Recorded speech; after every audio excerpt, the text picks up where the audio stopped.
ಎಲ್ಲರಿಗೂ ನಮಸ್ಕಾರ. ಅಜ್ಜಿ ಹೇಳಿದ ಕತೆಗಳು ಯೂಟ್ಯೂಬ್ ಚಾನೆಲ್ಗೆ ನಿಮಗೆಲ್ಲ ಸ್ವಾಗತ. ಹಿಂದಿನ ಕಥೆಯಲ್ಲಿ ಕಿಟ್ಟು ಟಿವಿ ನೋಡಿದ ಕಥೆಯನ್ನು ಕೇಳಿದ್ವಿ. ಇವತ್ತು ಮೀನುಗಾರನ ಅದೃಷ್ಟ ಅನ್ನೋ ಇನ್ನೊಂದು ಕಥೆಯನ್ನು ಕೇಳೋಣ. ಅದಕ್ಕೂ ಮುಂಚೆ ನೀವಿನ್ನೂ ನಮ್ಮ ಚಾನಲ್ಗೆ ಸಬ್ಸ್ಕ್ರೈಬ್ ಆಗಿಲ್ಲ ಅಂದರೆ ಸಬ್ಸ್ಕ್ರೈಬ್ ಮಾಡ್ಕೊಳ್ಳಿ.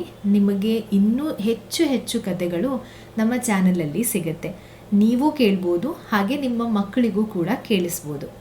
ಇವತ್ತಿನ ಕಥೆಯನ್ನು ಶುರು ಮಾಡೋಣ.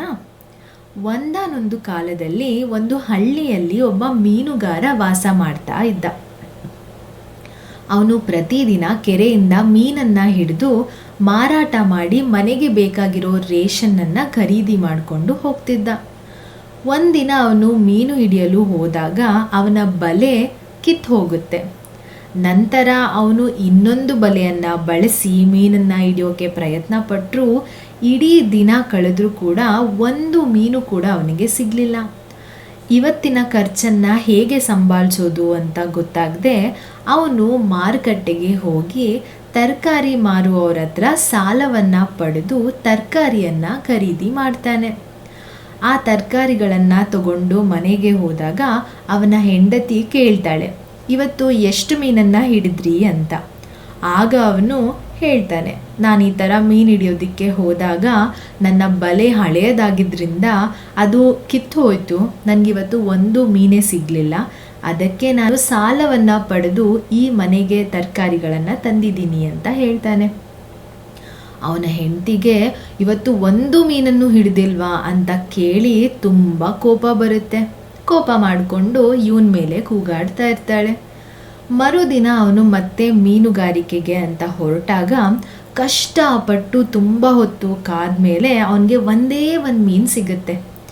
ಆಮೇಲೆ ಮೀನು ಹಿಡಿದು ಮಾರೋಕೆ ಅಂತ ಮಾರುಕಟ್ಟೆ ಕಡೆ ಹೋಗಬೇಕಾದ್ರೆ ಒಬ್ಬ ಮುದುಕಿಯ ಪರಿಚಯ ಆಗುತ್ತೆ.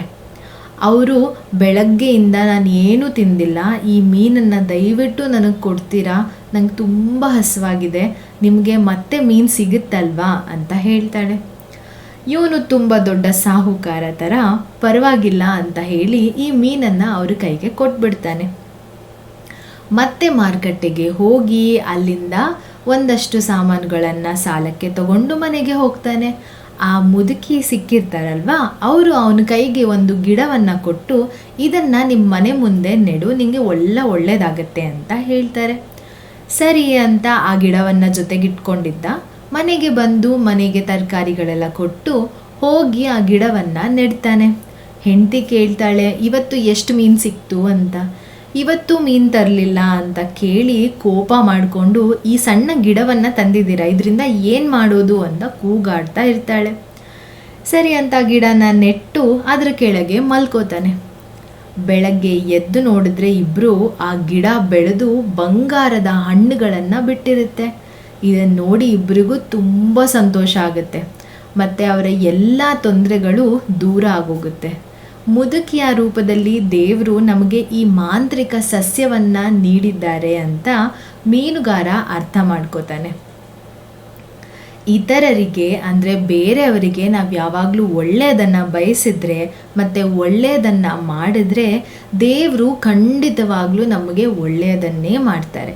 ನಾವು ಬೇರೆಯವರಿಗೆ ಕೆಟ್ಟದ್ದನ್ನು ಬಯಸಿದ್ರೆ ನಮಗೂ ಅದು ಹಿಂತಿರುಗಿ ಬಂದು ಕೆಟ್ಟದ್ದೇ ಆಗತ್ತೆ. ಅದಕ್ಕೆ ಯಾವಾಗಲೂ ಒಳ್ಳೆಯ ಆಲೋಚನೆಯನ್ನು ಮಾಡಬೇಕು, ಹಾಗೆ ಬೇರೆಯವರಿಗೆ ಒಳ್ಳೆಯದನ್ನೇ ಬಯಸಬೇಕು. ನಮ್ಮ ಕೈಯಲ್ಲಿ ಆದಷ್ಟು ಒಳ್ಳೆಯದನ್ನೇ ಮಾಡಬೇಕು. ಇದಾಗಿತ್ತು ಇವತ್ತಿನ ಸಣ್ಣ ಕತೆ. ಈ ಕತೆ ನಿಮಗೆಲ್ಲ ಇಷ್ಟ ಆಯಿತು ಅಂತ ಭಾವಿಸ್ತೀನಿ.